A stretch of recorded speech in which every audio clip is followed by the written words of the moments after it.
السلام عليكم. ازيكم يا جماعة؟ طبعا الواحد كل ما بيطلع في فيديو يطلع يهزر ويضحك. المرة دي بجد الواحد والله ماله نفس يضحك. وامبارح جالي خبر وفاة واحد من أعز أصدقائي هنا في ليبيا. واحد صاحبي ليبي من أجدع الناس اللي قابلتهم هنا في ليبيا من يوم ما دخلت ليبيا.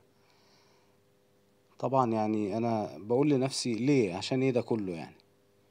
عشان ايه؟ عشان ايه واحد ليبي يحارب واحد ليبي ويقتل فيه، والاتنين في النهاية مسلمين.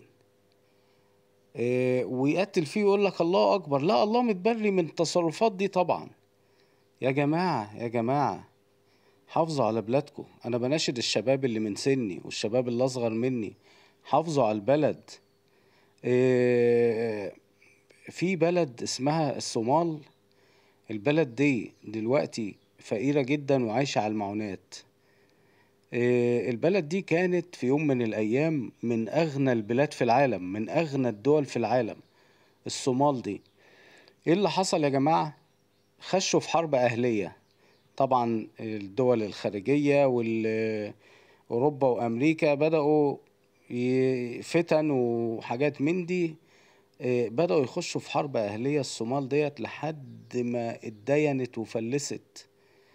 اللي احنا فيه النهاردة في ليبيا ده يا جماعة، ده حرب أهلية. الكسبان فيها خسران. فحافظوا على بلادكم يا جماعة. بلدكم بلد حلوة، بلد راحة نفسية. زمان في 2006 إيه، الأمن والأمان كان الواحد يسيب السيارة مفتوحة، مفيش حد يقدر يقرب لها.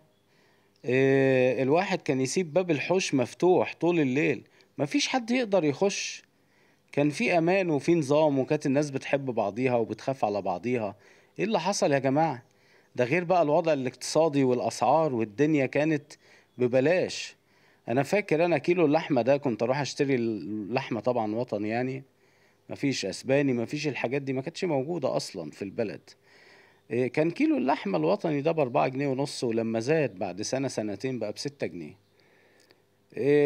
الحليب، اللتر بدينار، الطن ب50 قرش.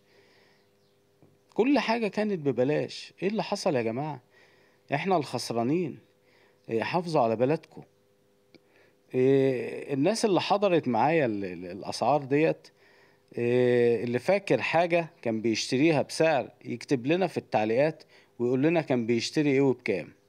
وان شاء الله ربنا يحفظ ليبيا وترجع احسن من الاول. قولوا يا رب.